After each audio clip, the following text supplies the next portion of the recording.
Olá, amigos! Que bom nós nos reunimos e hoje nós estamos reunidos até em vídeo para a realização do podcast Fala Animal, que é o podcast da Associação Espírita de Amigos dos Animais. E nós estamos já há algumas semanas, eu diria até meses, estudando vários documentários à luz da doutrina espírita, trazendo os conhecimentos espirituais para aquilo que a ciência tem nos mostrado, para os caminhos que toda a descoberta acerca do meio ambiente tem nos mostrado. E o mais interessante que a gente vai percebendo nisso é que a doutrina espírita é sempre contemporânea, ou seja, as informações que hoje são às vezes novas, as diretrizes que os cientistas vêm trazendo, principalmente após a virada aí do milênio, que para nós que estamos encarnados para a ciência comum, a virada do milênio é simplesmente o ano 2000 para frente, mas nós sabemos que é o início da era do espírito. Então todos estes caminhos já foram demonstrados e detalhados pela doutrina espírita, e quando a gente vai estudando sobre evolução, nós vamos entendendo sobre os animais, nós vamos entendendo sobre o meio ambiente, nós vamos entendendo sobre o trânsito do espírito ao longo dos diversos reinos, aí nós nos surpreendemos com as descobertas mais novas, nos direcionando cada vez mais para a expansão da consciência e para a plenitude. Então, uma alegria nós nos reunirmos hoje, e hoje nós temos um episódio que é um pouco diferente, que é uma surpresa, né, na verdade. Depois de estudarmos tanto sobre os animais, sobre o meio ambiente, e agora adentramos os caminhos da alimentação, falamos sobre o documentário A The Health, hoje nós vamos falar diretamente sobre nutrição. Estudando, mas nós vamos estudar com uma nutricionista. Dessa vez nós trouxemos uma convidada, que é a nossa amiga tão querida, amiga da SEMA, que é a Mariana Scarpelli, né? Eu vou apresentá-la dignamente, então eu vou ler a apresentação para não correr o risco de ser injusta. A Mariana é nutricionista formada desde 2006 em São Paulo, no Centro Universitário São Camilo, com experiência clínica hospitalar de alta complexidade, saúde da família, idosos e esporte em academia. Em 2012, se tornou vegana e passou a atender vegetarianos, veganos e pessoas em transição para esta dieta. Há 7 anos atende com exclusividade este público e desde 2017 vem focando seus atendimentos em praticantes de atividade física e atletas de alto rendimento, principalmente de endurance e veganos. Ó, gente, eu já perguntei para a Mariana o que é endurance, porque eu falei, o que é isso? Aí eu vou deixar ela responder daqui a pouco. Não vou nem me atrever. Ela vai contar para a gente o que é. Então, hoje nós vamos conversar sobre nutrição, tirar as principais dúvidas quando nós pensamos numa dieta à base de plantas, indo de encontro às orientações dos espíritos superiores que coordenam os trabalhos do processo de transição para a regeneração. Porque depois de tudo que a gente estudou junto, a gente fica pensando, bom, eu acho que eu vou ter que fazer um caminho novo de alimentação, mas como faço? Eu me lembro de quando eu iniciei esse processo e não foi uma coisa tão simples quanto eu imaginei que seria. Mariana, seja bem-vinda. Como está você? Seja bem-vinda a SEAMA, ao podcast Fala Animal. Obrigada, boa noite para todos, para Nádia, Tiago, Sandra, é um prazer. Tenho um carinho muito grande pela SEAMA, é um prazer poder compartilhar um pouco do que eu sei com vocês. Tiago, Nádia, tudo bem? Oi, boa noite, Tudo bem, gente. Sandra? Boa noite, tudo bem, pessoal? O pessoal que fica Bem-vinda, ouvindo a gente Mariana. no podcast fica tentando adivinhar que cara que a gente tem. Olha, se vocês ficarem decepcionados, vocês não contem nada. Isso. Vocês fingem que tá tudo bem, que vocês gostaram da gente, pra gente não ficar chateado. Quem já assiste os vídeos conhece um pouco de nós, não é verdade? Mariana, o que é endurance? Endurance são esportes de alto rendimento, de longa duração. São práticas de atividade física de longa duração. Então, corridas de longa distância, ciclismo de longa distância, natação de longa distância, triatlon, travessias, atletas que fazem esportes que ficam um bom tempo colocando o seu corpo à prova, né? Longas e longas horas praticando aquela atividade. Então, o meu foco é nesse público, apesar de atender também atletas de todos os outros esportes e praticantes de atividade física, de crossfit, musculação, corridas mais curtas, independente, mas como eu pratico também, então o foco maior é no endurance. Agora nós vamos ter a oportunidade de trazer esse assunto com mais detalhes, não vai ser hoje, mas eu pedi para a Mariana esclarecer, porque a gente lê a apresentação e fica pensando, o que é isso, né? Quem não é da área, obviamente. mas nós teremos oportunidade de nos reunir alguns episódios mais para frente para falar somente sobre o processo de desenvolvimento do atleta e assim por diante, depois que nós falarmos do documentário Dieta de Gladiadores. Então, a Mariana vai voltar aqui conosco para nós conversarmos a respeito. Então, hoje nós não vamos focar nisso, mas você que está aí nos ouvindo, você já se prepara que nós vamos ter a oportunidade. Aliás, eu até dou uma dica. Se vocês tiverem dúvidas, vocês já escrevem nas dúvidas, já manda e-mail para a gente. Tiago, qual é o e-mail? falaanimal@aceama.org.br. Vocês Fala podem... animal com dois As mesmo. Fala Animal, um A do lado do outro, @seama.org.br. Você que está conosco e que compartilha conosco o estudo, que compartilha conosco as dúvidas e que aprende conosco, porque eu digo sempre que a gente está todo mundo sentado ouvindo a doutrina espírita. Hoje a gente vai estar sentado ouvindo a Mariana. Então, e nós vamos formando os caminhos na nossa mente. Então, já mande sugestões e dúvidas a partir do e-mail para esse próximo episódio. Se você tiver alguma dúvida depois que nós terminarmos este episódio de hoje, você pode mandar, que a Mariana pode nos responder depois e a gente manda a resposta por e-mail. O pessoal também pode comentar lá no podcast ou nas nossas redes sociais. Isso, e aproveitem e curtem a nossa página do YouTube. Página do YouTube, Thiago? youtube.com/aceano. A gente tem duas páginas lá, mas a mais atual é a que está tendo as palestras lá no YouTube toda quarta e todo domingo. Então hoje nós temos muita coisa para conversar. E olha, nós assistimos o documentário A The Health e compreendemos, é muita informação, mesmo a gente discutindo ao longo dos episódios, é muita informação. E surgem dúvidas, né? Depois que a gente ouve tudo aquilo, a gente pensa, olha, eu entendi que para minha saúde vai ser melhor uma dieta à base de plantas. Nós vamos confirmar isso hoje com a Mariana. Eu entendi que para o meio ambiente, depois de vários podcasts que nós estudamos, vai ser melhor eu adotar uma dieta à base de plantas. Eu compreendi que perante as leis divinas, perante o maior mandamento amor ao próximo, vai ser melhor eu adotar uma dieta à base de plantas. E sem dúvida nenhuma, para os animais, é melhor que eu adote uma dieta que me liberte de qualquer forma de crueldade ou violência para com o meu irmão, né? Então, aí agora a nossa pergunta é como a gente faz isso, né? Então, eu queria ouvir um pouquinho da Mariana, mas nós vamos começar sabendo, porque a Mariana, obviamente, como 99,9% de nós, não foi vegana a vida inteira, né? Então, eu queria saber de você, Mariana, assim, como foi para você fazer esta transição para o veganismo com todo o conhecimento que você tinha de nutrição, né? Porque você já era nutricionista quando você fez essa transição. Sim. E por que você decidiu adotar uma dieta vegana? Conta pra gente. Então, o meu motivo principal foi por conta do amor aos animais mesmo. Quando eu me dei conta da crueldade que envolvia a alimentação tradicional, digamos assim, no sofrimento animal, eu falei, vou parar de comer. Então, foi da noite para o dia, eu tive a informação, falei, não, no dia seguinte não consumo mais. Eu falo que a minha transição foi bem rápida, assim, foram acho que mais ou menos uns 3 meses sem consumir nenhum tipo de carne, aí depois já larguei ovo e leite da noite para o dia. Era chá que eu tinha para consumir em casa, não tinha, mesmo sendo nutricionista, não tinha, porque a gente não tem isso na faculdade, e hoje só que está começando, isso já vai fazer 9 anos, né? E agora só que está começando esse assunto nas faculdades de nutrição. Eu não tinha o conhecimento, eu falei, não, é chá que eu vou tomar, porque é o chá que não vem de nenhum animal. E foi isso que eu fiz, e aos poucos fui estudando.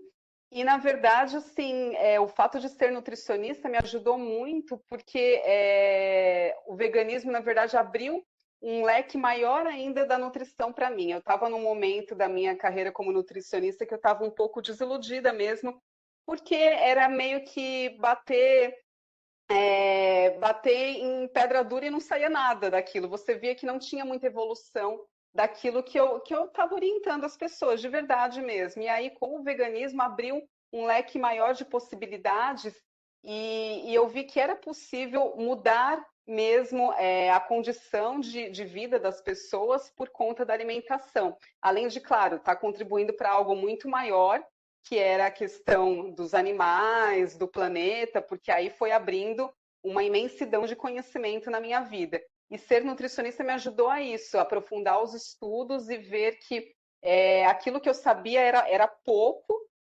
eu precisava expandir mais, me fez ter um prazer maior em comer, em cozinhar até, melhorou o meu atendimento como nutricionista, porque eu mesmo sendo nutricionista não gostava de cozinhar, mas aí virando vegetariana e vegana, comecei a gostar de cozinhar, peguei prazer por cozinhar, e isso também agregou conhecimento para eu passar para os meus pacientes, para os meus clientes.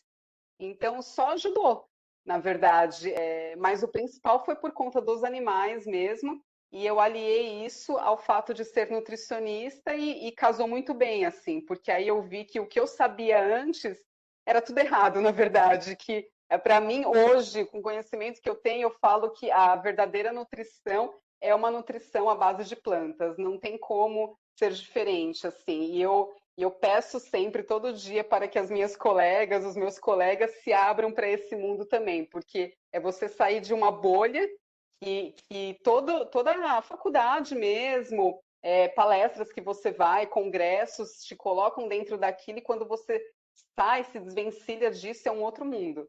Realmente, para mim, foi um divisor de águas total na minha carreira mesmo. Sabe o que é interessante que eu estou te ouvindo? Quando a gente pensa, tá, ok, vou me tornar vegano. Comigo foi assim também, foi de uma hora para outra, porque eu comecei a partir da doutrina espírita, o amor aos animais unido ao entendimento de evolução. E isso sei que acontece com os voluntários da SEAMA, todos, né? A gente acaba decidindo por uma dieta sem crueldade. Mas aí a gente fica surpreso conosco, porque a primeira reação, a reação imediata é: mas o que eu vou comer? Uhum. Hoje, nós ficamos surpresos com a reação que nós tivemos antes. Eu estava te ouvindo e pensando, a gente passa pelo processo, mas o que eu vou comer? E aí é um leque tão grande de coisas para comer que, na verdade, a dúvida devia ser inversa. Se eu não for vegano, o que eu vou comer? E a gente descobre que a gente ingere um monte de coisa que é vegana, sem ficar pensando que aquilo é vegano, na verdade, né? Uhum. Então é muito interessante essa colocação que você fez e essa colocação que você nos traz sobre a questão da nutrição. Hoje, eu tenho certeza que você tem muito mais autoridade para falar isso do que eu, visto que você está dentro da área de nutrição. Há uma mudança de foco, há uma mudança de olhar, né, do processo da dieta em si, da alimentação em si, à base de plantas. Mas eu imagino que quando você começou 9 anos atrás, essa mudança não existia com esse impacto todo, né? Então, hoje as faculdades vêm Não. adotando isso, esse olhar se modificou até por trabalhos científicos. Mas, por exemplo, eu sou vegana há 20 anos, quase 20 anos. Isso não existia de jeito nenhum. O vegano era, você vai adoecer, você vai ficar desnutrido, e a gente vai ter a oportunidade de falar sobre isso daqui a pouquinho, né? Mas houve uma mudança realmente dentro do processo de ciência, do estudo da nutrição, pelo que eu percebo. Você consegue me falar um pouquinho sobre isso? Sim, e eu vejo que, imagina, na sua época deve ter sido muito pior, assim, mas isso, 9 anos atrás, eu não tive credibilidade até com a minha família mesmo. Eles desacreditavam, mas como você é nutricionista e como que você vai deixar de comer carne? Eu falei, mas exatamente por ser nutricionista e ter o conhecimento do que realmente é nutritivo para o meu corpo e para o organismo das pessoas, que eu vou deixar de comer e incluir e agregar N outras coisas que tem. Hoje há mais respeito pelo nutricionista que foca nesse tipo de dieta, né? Tem muito mais respeito, existem muito mais nutricionistas veganos, vegetarianos, mesmo aqueles que não são na vida, são especialistas nisso, né, para atender esse público, mas hoje existem muito mais veganos e é isso, assim, por conta de estudos, e a mídia mesmo agora acaba sendo obrigada a divulgar, por mais que vai contra muitas questões comerciais, né, de patrocinadores, eles são obrigados a divulgar porque tem estudos grandes saindo, né, a todo momento. Então, hoje há mais respeito pelo profissional que trabalha com nutrição vegetariana, vegana. Então, ainda existe, às vezes uma hora, vez ou outra, você escuta alguma bobagem, né, de que não faz sentido, de que não é possível, mas logo cai por terra porque as provas estão aí. É bem o que você falou, tem um estudo novo saindo todo dia e não tem mais como as pessoas falarem que não dá e te desacreditarem disso. Sabe que eu, ouvindo o estudo, eu fico pensando aqui. É como quando a gente iniciou o passe em animais, havia uma crença dentro da doutrina espírita de que se a gente ministrasse o passe no animal, ele morria. desencarnava. Existe, mas se diluiu muito, porque depois a quantidade de animais que recebem o passe, a SEAMA atende um número assim, incontável de animais, já atendeu e ninguém desencarnou por causa do passe. É a mesma história do veganismo. Então, antes, se você virar vegano, você vai morrer. Isso é suicídio, né? E hoje, com esses anos todos, tanta gente adotando essa dieta.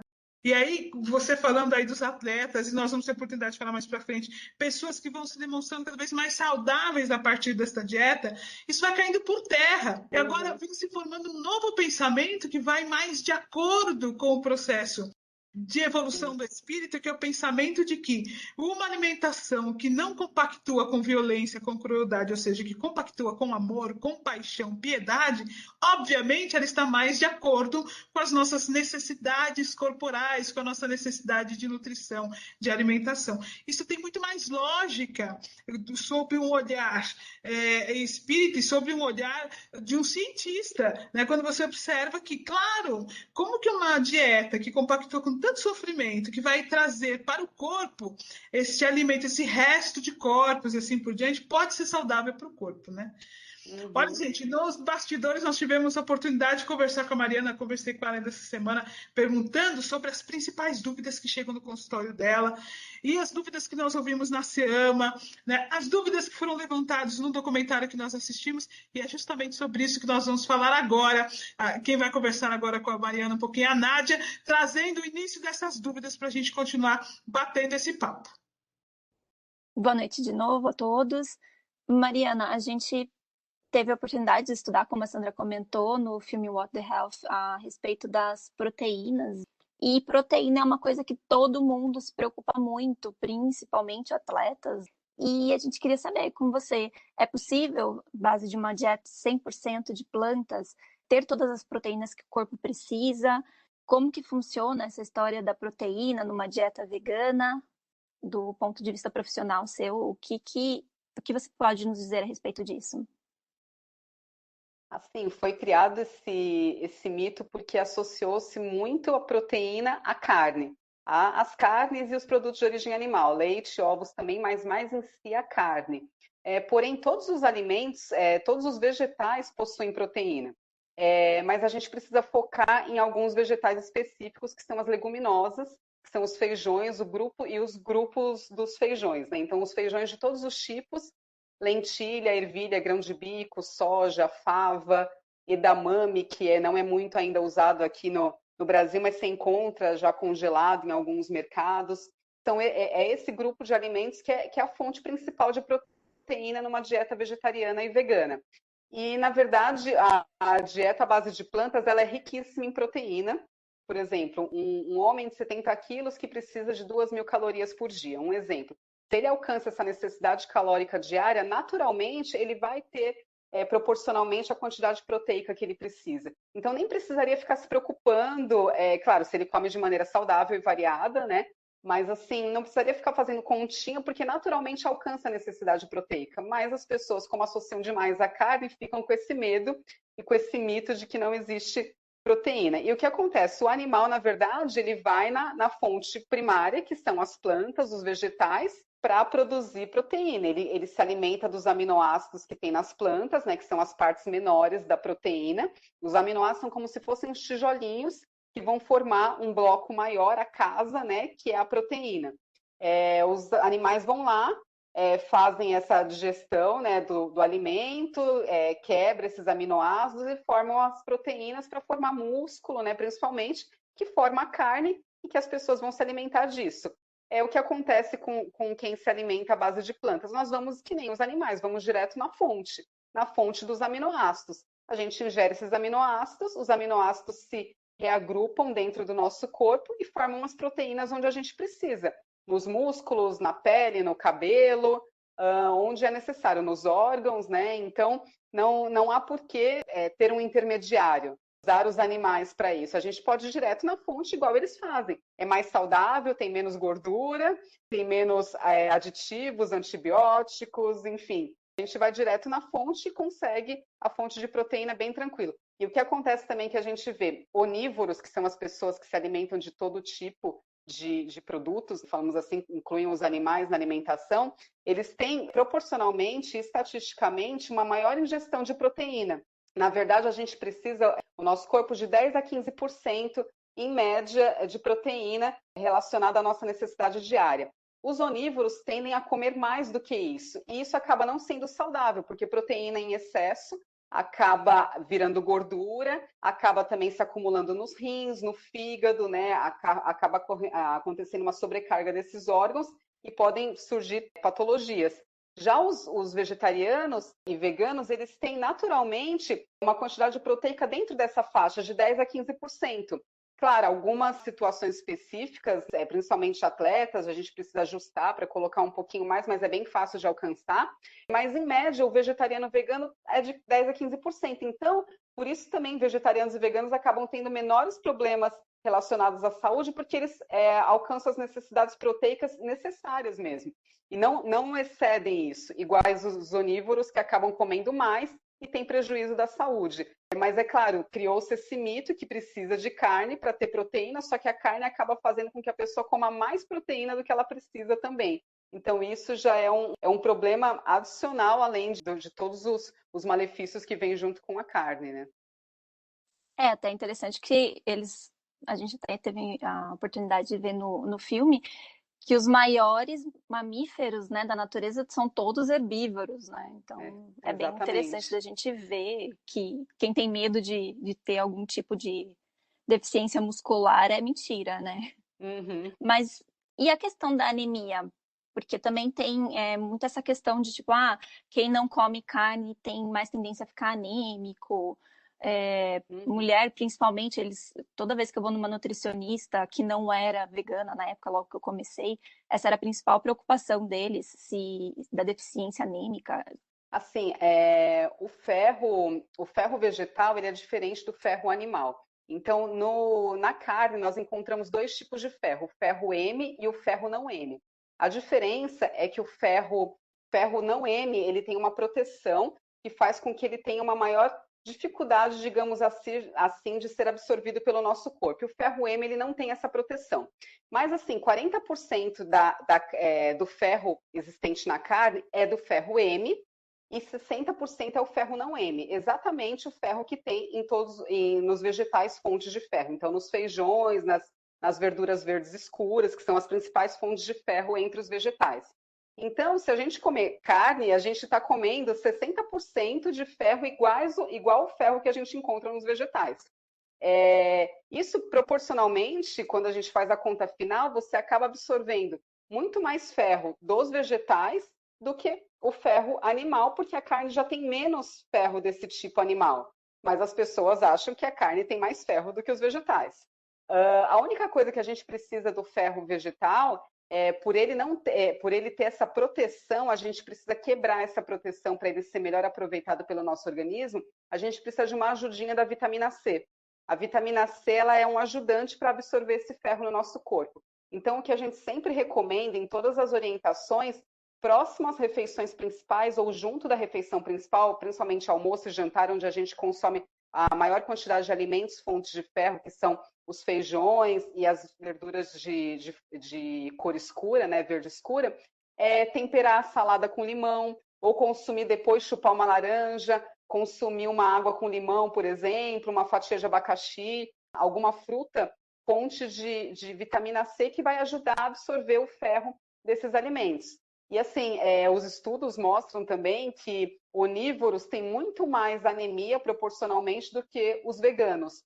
E veganos têm menos anemia do que ovo-lacto-vegetarianos. Porque ovo-lacto-vegetarianos acabam consumindo muito leite e muito ovo quando retiram a carne e ainda mantêm o consumo desses produtos. E o leite, ele é um inimigo para a absorção do ferro vegetal, porque ele tem muito cálcio e o cálcio ele compete com o ferro no mesmo sítio de ligação na célula. Então, esses dois minerais ficam brigando dentro do nosso organismo e aí nenhum nem outro consegue ser absorvido direito. E acaba aumentando estatisticamente o número de anêmicos por deficiência de ferro. Então, geralmente, ovo-lacto vegetarianos têm muito mais anemia do que veganos, E veganos têm menos anemia do que onívoros também, porque veganos, em geral, né, vegetarianos estritos, as pessoas que comem uma dieta estritamente à base de plantas, elas se preocupam mais com isso e têm uma alimentação mais variada. Então, o ferro acaba sendo o que a gente menos precisa se preocupar.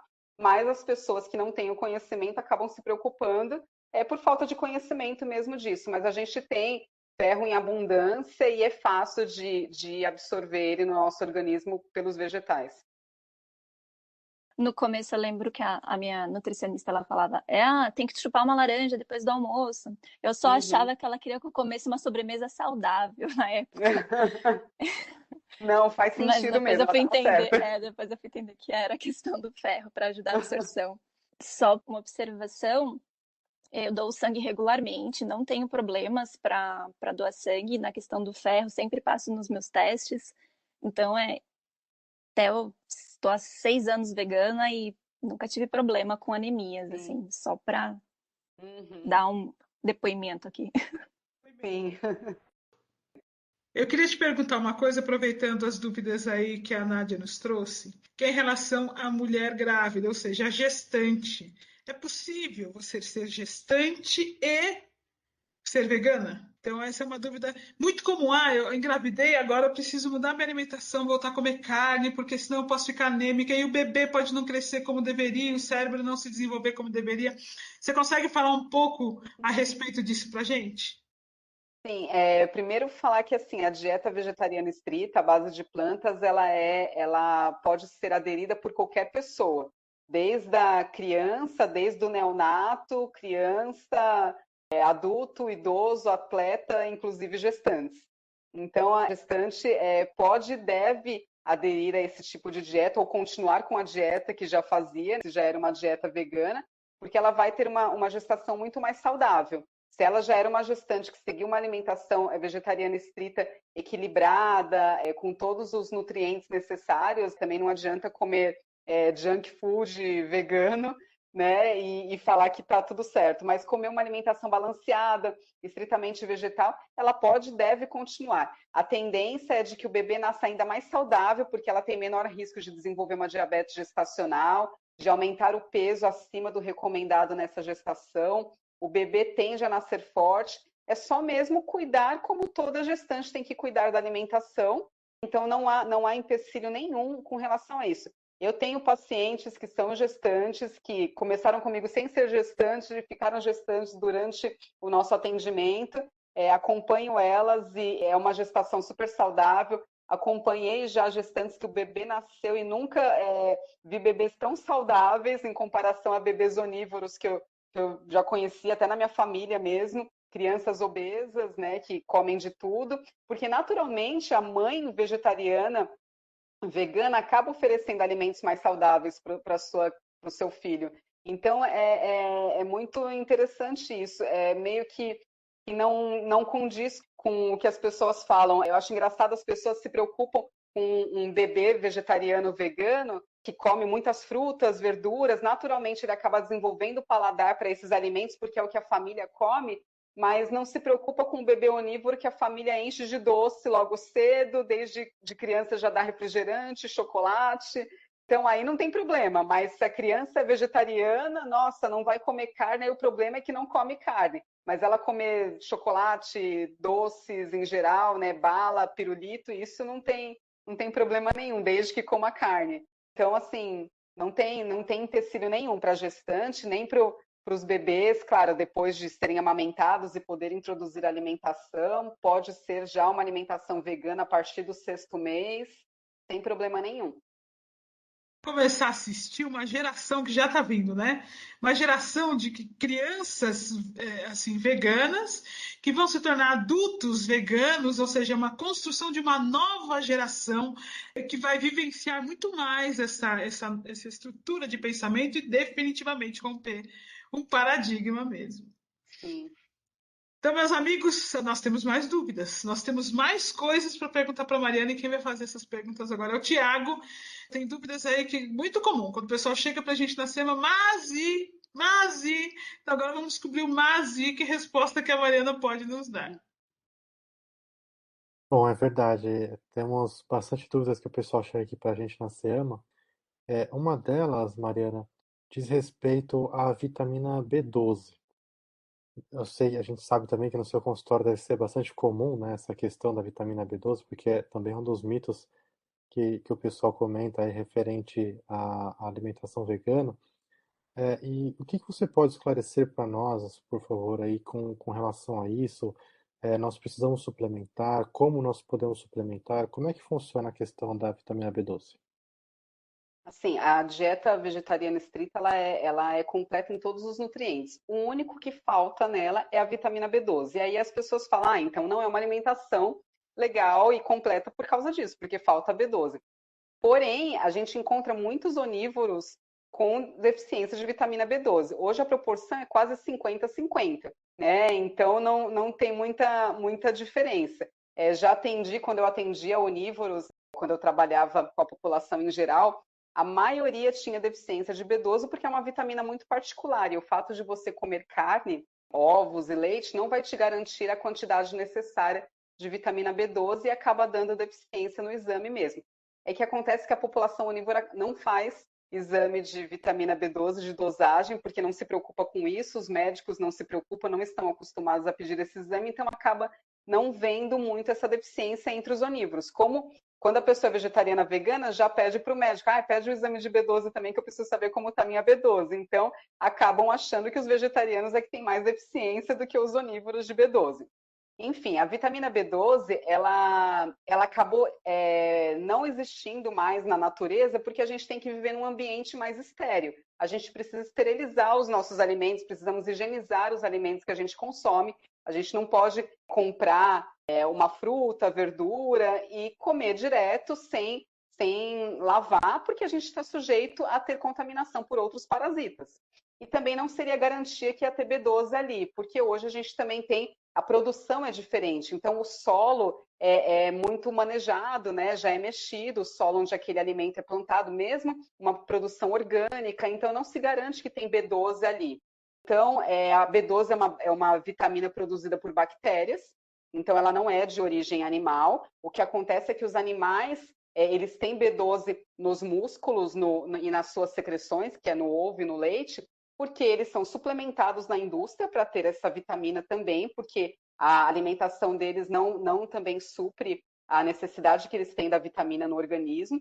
Eles pegam também um pouco do alimento que eles comem, porque não é um alimento esterilizado, higienizado, que nem a gente consome, mas principalmente eles são suplementados na indústria. Até os peixes são suplementados com B12 na indústria. Então, não é também natural falar, a pessoa fala, mas eu como carne porque a B12 da carne é natural e a B12 do suplemento não é natural. Não, nem da carne é natural, porque o animal também é suplementado para ter B12 e para fornecer para você.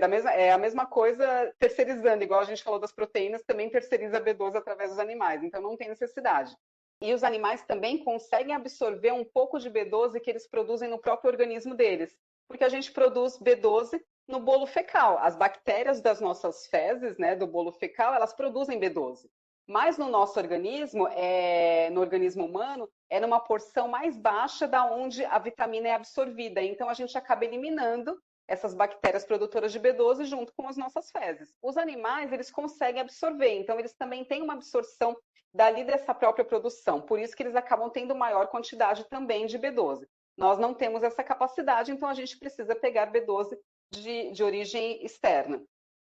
Como não é garantido dos alimentos, porque a gente tem que higienizar, nós não vamos comer carne também para poder garantir essa B12 e também a gente não sabe a quantidade, a fonte mais segura de consumir B12 é através dos suplementos. Os suplementos são sempre de origem vegetal, porque a produção é por bactérias em laboratório. O que pode acontecer é que a cápsula desse suplemento pode não ser vegetal. Então, quando na minha prescrição, na minha orientação, eu sempre coloco, quando é manipulado, eu mando manipular em cápsulas vegetais, a vitamina B12, ou oriento marcas que sejam veganas, né, que tenham cápsulas vegetais, porque senão a cápsula pode ser de gelatina, e aí é de origem animal, e aí não faz sentido, né, para aquele público e para o tipo de dieta que eu estou passando. Mas é isso, a gente precisa suplementar porque não tem no ambiente que a gente vive a B12, e isso é para qualquer público, independente se é vegetariano ou não. Muitos onívoros precisariam suplementar B12, mas não têm conhecimento disso porque não fazem exame. É bastante interessante você trazer essas questões, né? Principalmente que para os animais também é suplementado, né? Porque realmente é um mito Uhum. bastante grande para a gente com relação a essa vitamina. E você conseguiria falar para a gente um pouquinho mais sobre quais os problemas que a deficiência do B12 pode causar para a gente? Então, a B12 ela está direto ligada ao nosso sistema nervoso. Então, quando a gente tem uma deficiência de B12, é até importante ressaltar que os exames em geral, as referências que aparecem no exame é muito ampla. Eles colocam uma referência de dosagem de B12 de 200 a 900. E aí o médico olha lá, o médico que não tem um conhecimento mais específico, ele olha lá e vê, vamos supor, a pessoa está com 210 de B12, está entre 200 e 900. Ah, sua B12 está boa, tudo bem. Provavelmente a pessoa já está tendo algum sintoma por conta daquela deficiência, mas o médico não verifica isso, não suplementa, e isso pode se agravar ainda mais. O que acontece? A pessoa pode ter dificuldade de concentração, falta de memória, tremedeira mesmo, você está parado e começa a ter tremedeira nas mãos, nas pernas, formigamento. Se a gente fica muito parado e começa a formigar com maior frequência, porque pode acontecer, né, de formigar, mas com maior frequência, pode ser falta de B12. Atletas precisam muito de B12 porque o tônus muscular depende também dessa vitamina. Quando você tem deficiência, se você não consegue ter uma boa contração muscular, força muscular também, mas principalmente concentração, quem estuda muito, lê muito, consome mais B12 também, então precisa ter um aporte maior dessa vitamina. Então, principalmente ligada a questões do sistema nervoso. A gente, voltando só à dosagem de B12, que eu falei entre 200 e 900, o que os estudos mostram que as pessoas com doses acima de 500 que tem uma dose segura de B12. Né? Então, se está abaixo de 500, é importante verificar a necessidade de suplementação. Acima de 500, não precisaria suplementar, mas aí, é claro, cada profissional tem que avaliar se faz uma dose de manutenção, né, para não haver deficiência futura, mas assim, tem que manter acima de 500 a dosagem no exame. Abaixo disso já pode começar a ter sintomas. Eu já atendi pessoas com 100 e pouco de B12 que não relata nenhum sintoma. Isso é de cada pessoa também, porque muitas pessoas podem falar, minha B12 deu 200 e pouquinho, eu nunca senti nada.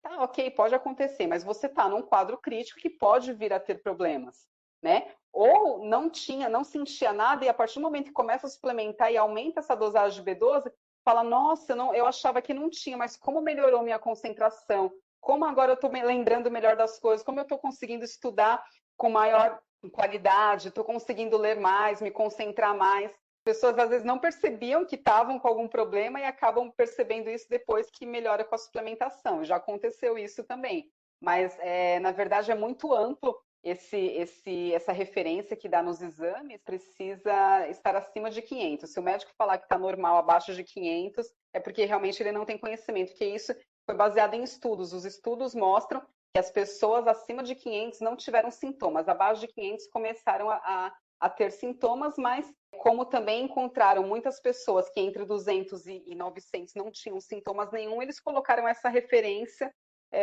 achando que estava tudo bem, mas em geral não é assim. A grande maioria mostra sintomas abaixo de 500. Legal, bastante interessante. Uma outra dúvida que chega bastante para a gente também, a gente vê também muita gente falando sobre isso, é com relação ao colágeno. Qual a importância desse colágeno e como que a gente pode falar um pouco sobre o colágeno na dieta vegana? Você pode dar alguns exemplos para a gente, deixar falar um pouco sobre o que que é a deficiência do colágeno para a gente? Colágeno virou uma moda, né? E, na verdade, assim, o que é o colágeno? É proteína.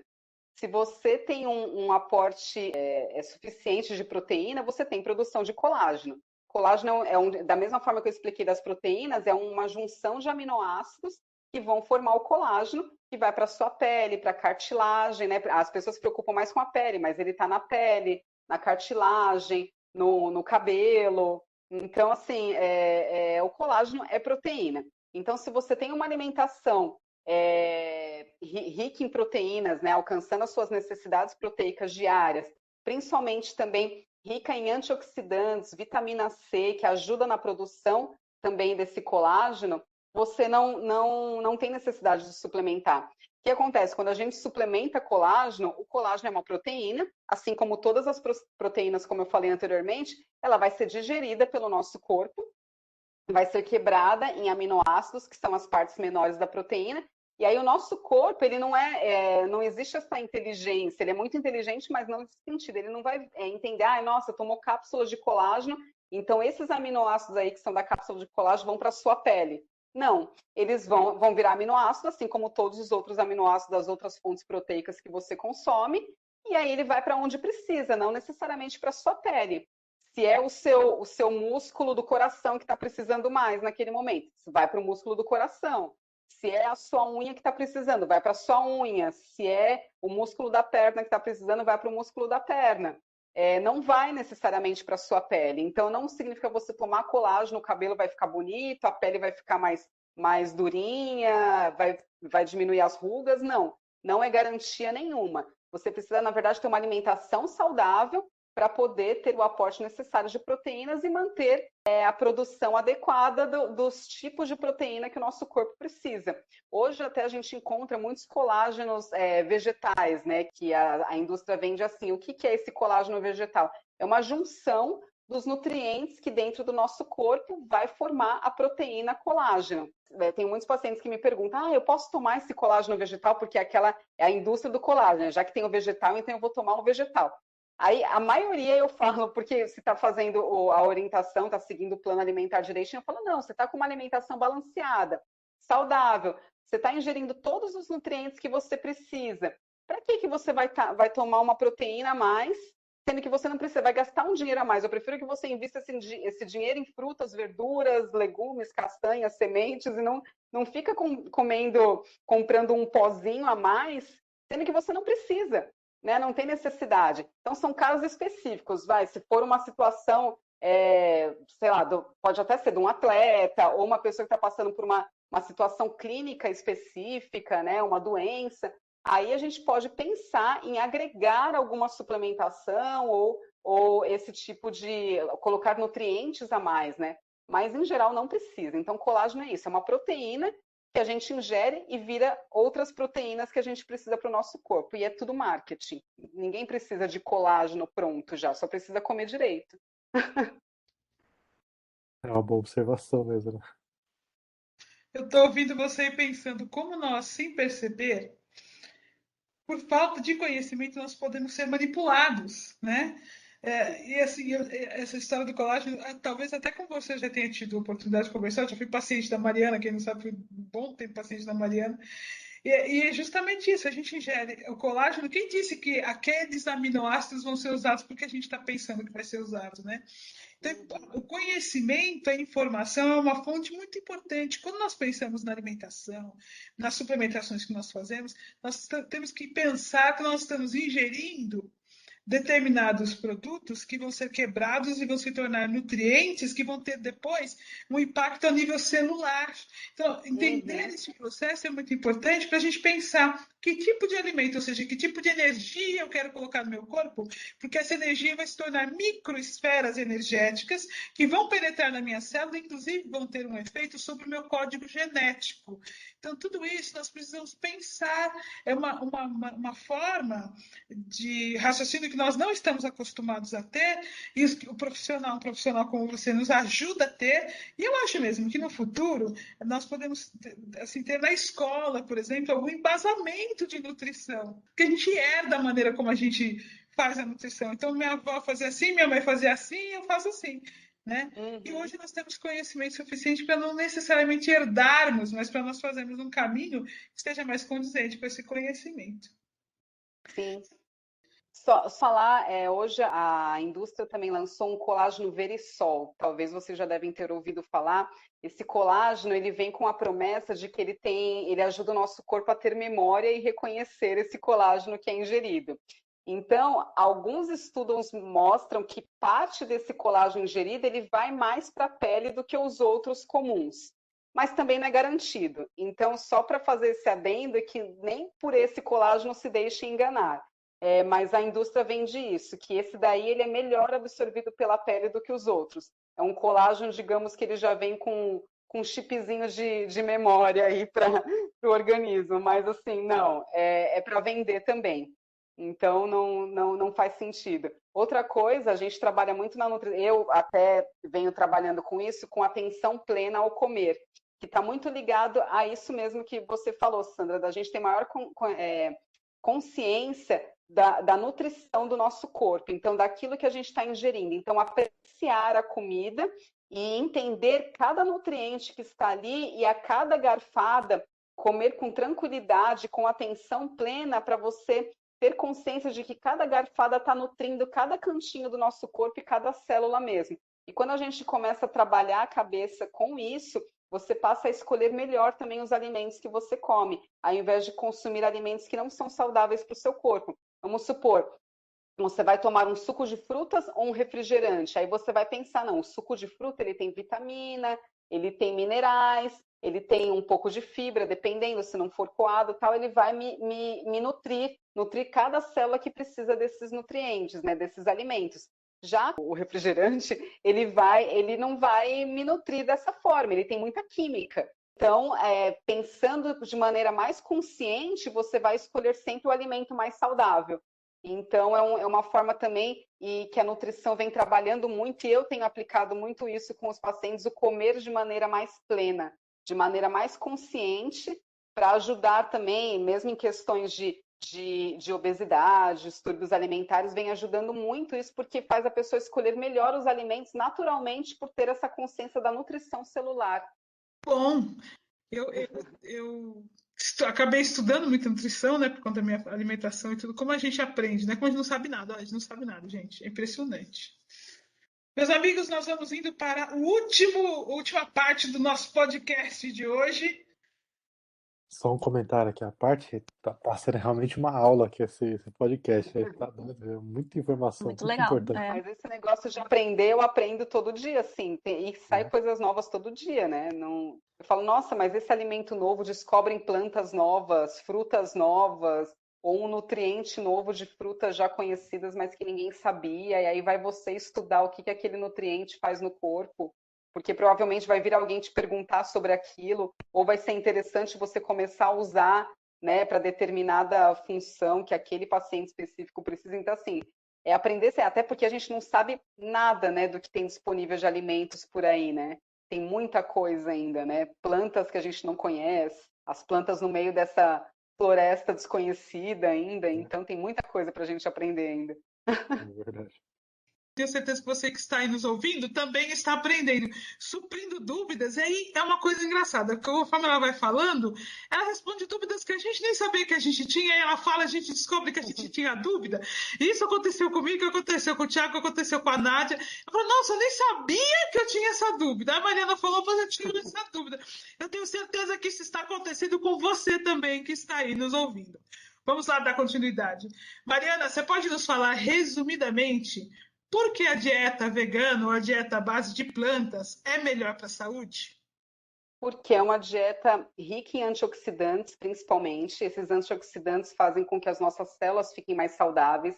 Então, nós estamos sujeitos a toxinas diariamente, seja da poluição, dos alimentos que a gente ingere, né, com aditivos, conservantes, os cosméticos que a gente usa, a própria água que a gente consome, né, não é pura, a gente consome com aditivos que colocam na água para purificar, para limpar essa água. Então, a gente precisa de antioxidante. E os alimentos de origem vegetal são as principais fontes de antioxidantes, que é a vitamina C, vitamina E. São alimentos que não têm gordura saturada, eles não estão associados ao aumento do colesterol ruim, à agregação plaquetária, então não há uma menor incidência de entupimento de artérias. Ela está associada à prevenção, tratamento e reversão de diabetes também. Hoje os estudos mostram, né, como a gente viu no documentário que vocês comentaram nos podcasts anteriores também, ela realmente reverte.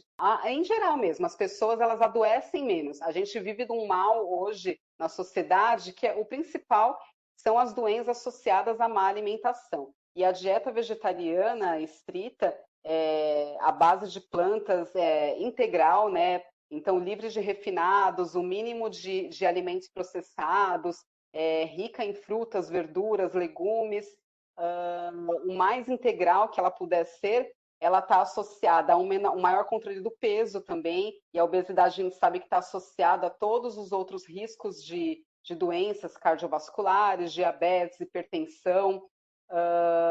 Então, ela simplesmente ajuda em tudo isso. A gente pode falar, parece um milagre, mas não é milagre. Isso é ciência e é a ação do alimento no nosso corpo, na célula. Né? Se você come coisas boas, a resposta celular vai ser só coisa positiva. Então, é isso. Acho que eu não fui muito resumida, mas... Tá ótimo, tá ótimo. Foi bom, foi resumido sim, eu acho, né? Mas também nós precisamos entender melhor, né? Porque existem tantas teorias, né? E aí você falou de uma dieta antioxidante, tem tanto hoje, tantos tratamentos específicos para retardar o envelhecimento, né? Enquanto a gente pode fazer esse processo através da alimentação. Eu não diria nem retardar o envelhecimento, que na verdade a gente está tentando desacelerar o que a gente acelera com uma má alimentação. E quando a gente faz uma alimentação à base de plantas, a gente simplesmente coloca o corpo no eixo. E aí o corpo até rejuvenesce, ou seja, ele volta para a estrutura que ele teria caso a gente não tenha causado degenerações tão graves que a gente só consiga estacioná-las, não consiga revertê-las. Então, e uma coisa interessante que você falou é que assim, é possível reverter realmente quadros clínicos graves, muitas vezes, através da alimentação, uma alimentação à base de planta saudável, né?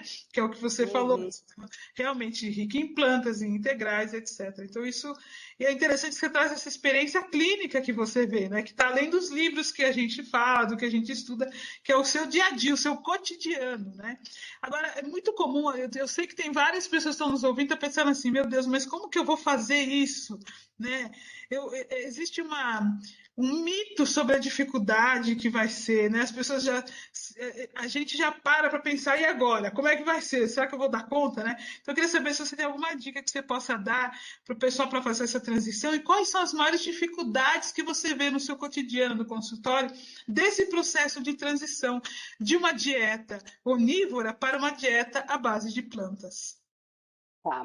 Só lembrando que eu não falei, ela é altamente anti-inflamatória. E o que eu observo, principalmente, isso é muito absurdo e maravilhoso que eu observo pessoas que têm artrite reumatoide, a diferença que dá, pessoas que não conseguiam flexionar os dedos, não conseguiam levantar direito, de verdade, assim, a gente fala que é coisa do documentário, mas não é. Isso eu vivencio. Atualmente mesmo eu estou com 3 pacientes que estão assim, elas chegaram para mim consumindo ovos e leite, eu excluí esses produtos da alimentação dela e elas falaram que na semana seguinte elas já não tinham mais dores nas articulações e assim, parecia que nunca tiveram aquilo, assim, se sentiram super bem, flexionando os dedos, cotovelo, as pernas, andando melhor, sem dores nenhuma. Então, assim, é absurdo quando tira lácteos, principalmente, como desinflama o corpo. Então, assim, não tem como negar isso. Em relação a como fazer, né? Na verdade, o que você vai fazer? Você vai excluir os alimentos de origem animal e vai descobrir que tem toda a infinidade, como a gente já falou. Né? E o que você precisa pensar? A sua alimentação, vamos para o prato do almoço, principalmente. A gente precisa pensar que tem que ser composto por um cereal. Quais são os cereais? Arroz, batata, quinoa, aveia, trigo integral, milho, esses são os cereais, são as massas, digamos assim, os carboidratos, mas vamos pensar em carboidratos saudáveis, não vamos, carboidrato também é açúcar, mas não vamos pensar no açúcar em si, vamos pensar mandioquinha, arroz integral, cevada. Então, o prato tem que ter um quarto do prato, pelo menos, desses alimentos. Outro quarto precisa ser das leguminosas, que lembra que eu falei das proteínas. Então, feijões em geral, todos os tipos de feijões, grão de bico, ervilha, lentilha, a ervilha seca, né, ou a congelada, não a ervilha em lata, alimentos enlatados não são saudáveis e a ervilha em lata, por conta do período dela de maturação, ela é considerada um legume, ela não é uma leguminosa, então ela não é fonte de proteína. E precisamos desses alimentos mais um quarto do do prato, e a outra metade, né, sobrou metade do prato de verduras. Então, coloca aí misturado verduras cozidas, né, refogadas e verduras cruas, principalmente, dando ênfase para as verduras verdes escuras, para a gente ter a fonte de ferro, cálcio, e completar isso com fruta. Então, consumir uma fruta depois ou junto com a salada, temperar a salada com limão para a vitamina C ajudar na absorção desses nutrientes. A vitamina C não só ajuda a absorção do ferro, mas ajuda na absorção do zinco, do cálcio. Mas é isso basicamente. Lembrar que você precisa consumir todos os grupos alimentares. Se você tem esses grupos, você vai ter uma refeição completa. Colocar nos intervalos frutas, procurar, se for consumir pães, que sejam, dar prioridade para os integrais, não que a gente não pode comer pão branco, mas dar prioridade para os integrais, deixar que os pães de farinhas refinadas, eles sejam esporadicamente, não virem uma rotina, e é isso, assim, eu acho que o básico é isso. E aí, claro, para suplementações, tudo é sempre legal se orientar com um profissional habilitado que entenda desse tipo de dieta, mas dá para começar. Uma coisa também que eu acho que eu não sei que receita fazer hoje, eu não tenho criatividade, mas aí a pessoa tem que pensar, quando ela comia carne, não era sempre um arroz, feijão e bife, mal tinha salada, era sempre aquilo, aquela monotonia alimentar, né? Por que quando ela vira vegetariana, ela tem que ter um prato elaborado e diferente todos os dias? Se você consumir arroz, feijão, salada, que seja, salada simples até, todos os dias, você vai estar super bem alimentado. Digamos que seja isso a sua alimentação de todo dia, arroz, feijão e salada. Não precisa de nada mirabolante. É claro que a gente gosta de algo diferente, mas você pode fazer isso, pegar uma receita num site e fazer isso para a família, ou fazer num fim de semana, num dia que você está mais de folga, mais tranquilo, para comer uma coisa diferente. Mas não tem necessidade. Da mesma forma que você come arroz, feijão e bife todo dia, você pode comer arroz, feijão e salada todo dia. Mas aí vai mudando, muda o tipo de leguminosa, muda o tipo de salada, a folha que você comeu hoje, come amanhã uma outra folha. Hoje comeu alface e rúcula, amanhã come agrião e escarola, por exemplo. Hoje comeu feijão carioca, amanhã come feijão preto, feijão vermelho, come lentilha, grão de bico. Aí dessas leguminosas você pode fazer um hambúrguer, fazer uma almôndega, fazer um bolinho. Então, assim, você não precisa ter ideias mirabolantes, ter receitas mirabolantes. É só saber que tem que ter esses grupos de alimentos e pronto. E tenho certeza que mesmo assim a sua alimentação vai ser mais variada do que quando você só come arroz, feijão e bife. É isso mesmo. E tá vendo como é uma coisa simples? Porque também existe um mito, né? Olha, um mito comum. Ser vegano é caro. Que soa, quando você fala assim, um arroz, um feijão e uma salada, isso é barato. Olha, se você fizer aí uma leguminosa, varia o feijão carioca para o feijão preto, para lentilha, para um grão de bico, é barato. Então, na verdade, isso é um mito praticamente implantado para a gente acreditar que se eu virar vegano, eu vou precisar de muito dinheiro. E é uma inverdade. Assim, procurar alimentos da estação. Então, vai à feira e as frutas da estação são mais baratas. Além de tudo, se você não pode consumir orgânico, porque infelizmente ainda é muito caro os alimentos orgânicos, as frutas da estação, elas tendem a ter menos agrotóxicos, porque elas não precisam de tanto agrotóxico para poder produzir. Então, consuma as frutas e verduras da estação, né? Isso vai até te dar uma variedade maior de alimentos que você consumir, porque você não precisa consumir, por exemplo, tomate o ano inteiro. Não é época de tomate, você não vai consumir o tomate, você vai consumir outro alimento. Não é época de uva, você não vai consumir a uva, porque está muito cara, você vai consumir outro tipo de fruta. E assim vai indo, você vai variando de acordo com a estação e naturalmente você acaba tendo uma alimentação mais variada em nutrientes, né? Para não comer sempre a mesma coisa. E é isso, assim, a gente gasta mais se só comer produtos industrializados. Veganos, né, e não veganos também são mais caros, mas os produtos veganos ainda são mais caros industrializados. Se você escolher por alimentos mais saudáveis e naturais, não vai gastar mais. Com certeza você vai gastar muito menos. Amigos, a natureza nos fornece a partir das mãos divinas e do nosso Mestre Jesus, que é o co-criador de nosso planeta, tudo que nós precisamos para suprir o nosso corpo e para nos conectar com a natureza como um todo, para nos conectar com o divino, inclusive a partir da alimentação. Então, às vezes a gente pensa, eu quero entrar na natureza e dar um abraço numa árvore. Isso é um processo interessantíssimo, mas nós podemos trazer a alimentação para dentro das nossas células e nisso um processo de comunicação de dentro para fora para com a natureza.